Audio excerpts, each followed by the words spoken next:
Hi everyone, this is Ashley with Marsh Flower Studio. In this video, I'm going to show you guys one of the techniques that I use for adding hair. So there's different ways that you can do this.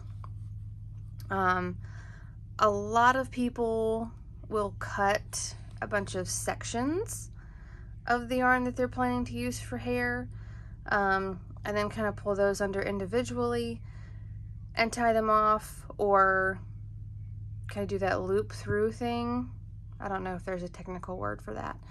But I'm going to show you this way because I found when I cut sections that are all, exactly the same length, I always end up with way too many.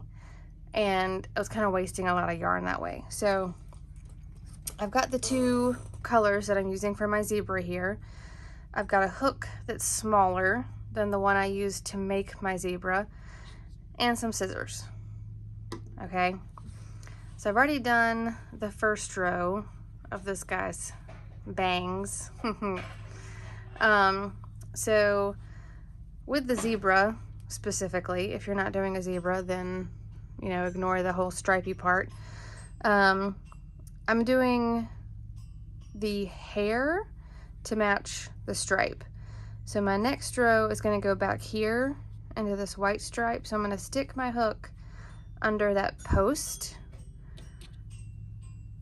where I want the first one for this row to go. And if I can get my yarn to cooperate, I'm just going to pull it up and use my hook to pull it underneath that post.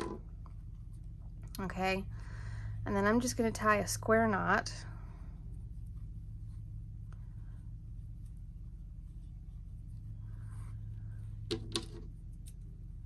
And trim it off so that it's about the same length as the other ones I've already done.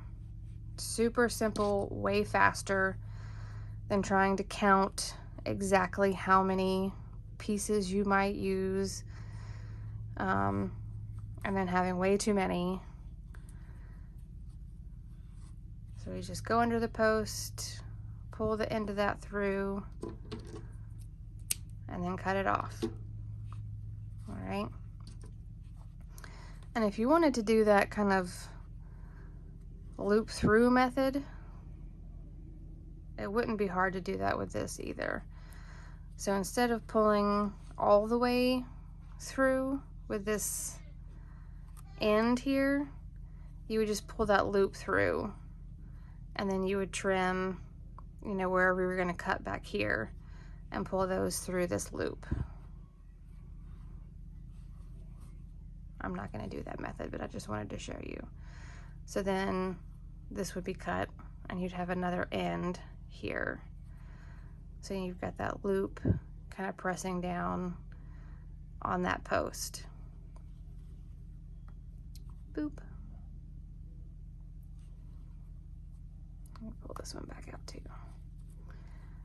I do the square knots simply because in the past I've done that kind of loop and pull through, and my toddlers are pretty epic at getting those undone. So I was finding little bits of yarn all over their playroom. So now I tie them in a knot, and they have a harder time getting them off. Well, I haven't found any since I started doing that, but. So with my zebra here, I'll do 2 rows of the white, and then I'll do 2 rows of the gray. I just kind of alternate as far back as I want his mane to go. And you can do this method if you're doing any kind of animal that you want to have some fur, a horse, a lion, if you're going to do, a dragon and you want it to have some fur down its back, anything really that you want to have some fur with. So sorry, my allergies are still bothering me. But One of the other things that I do that I will show you guys real quick, instead of just leaving this fur kind of like this, I will come and trim it so that it's a little closer to all being the same length. And again, this is dependent on the animal that you're doing. And if you want it to have a similar length, you know, fur, hair, all the way through. But I'll kind of untwist these pieces a little bit and spread them out, so you kind of get that crimped look.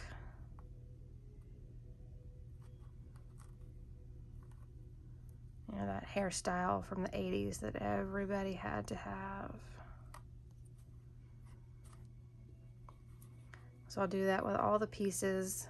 It's really easy if you just twist the yarn back a little bit and then use something like your yarn needle to kind of pull those individual pieces apart.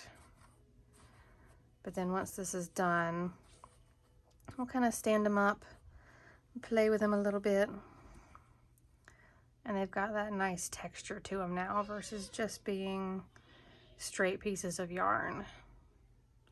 And for this guy, this is actually probably going to get cut a little bit shorter once they're all done, because I don't want his mane to overshadow him.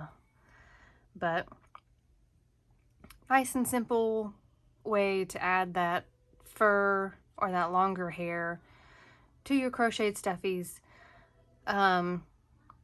without having to cut all the tiny strips exactly perfectly straight, you know, exactly the same length, and then trying to use something like a sewing needle to get them around those posts. So give the video a thumbs up if you like having this different technique. Subscribe if you haven't already. That way you'll see new videos pop up as they are posted. I like to say thank you to everyone that has already subscribed and liked videos. If you have something you would like to see me make, pop it in the comments and I'll work on it. If you're having trouble with a pattern that you want to see somebody else kind of work through to kind of help you figure out how to do it, because I have definitely run across some of those patterns before myself. I don't know how to do every technique and stitch that's out there, so sometimes just seeing someone else do the stitch or do the technique or do whatever crazy thing somebody's come up with, it just doesn't translate in words sometimes. So if you can see someone do it, it's a lot more helpful. Also, don't forget to check out my webpage. I sell all of these little guys that I make on there. Some of the newest ones are not posted yet. Been a little bit busy. But it's themarshflower.com. There's also a gallery page on that website where you can see lots of other things that I have made in the past. And if there's anything on there that you would like to see me make in a video, just let me know. I'd be happy to make it again. All of these little creatures and creations are things that I love to make. I don't think I've made one yet that I didn't enjoy making, but I can't keep them all for myself because that's just way too many. So check out that webpage, themarshflower.com. I also have a couple other pages and sites where I sell things that I make. I also do drawings. So there are some links for Redbubble, which is a really cool site that does stickers and t-shirts and mouse pads and blankets and masks and all kinds of other stuff, posters, prints of all this different artwork that artists have uploaded. and you're ordering it straight from the company, and then the artist gets a percentage of the sale. So check that out. There's also another one where I have some designs uploaded. It's called TeePublic, and it's very similar to Redbubble. They work a little bit more heavily with t-shirts, but they still have some other really cool stuff as well. So check those out. Follow my Facebook and Instagram pages at Marshflower Studio to see some of the photos of some of the things that I'm working on.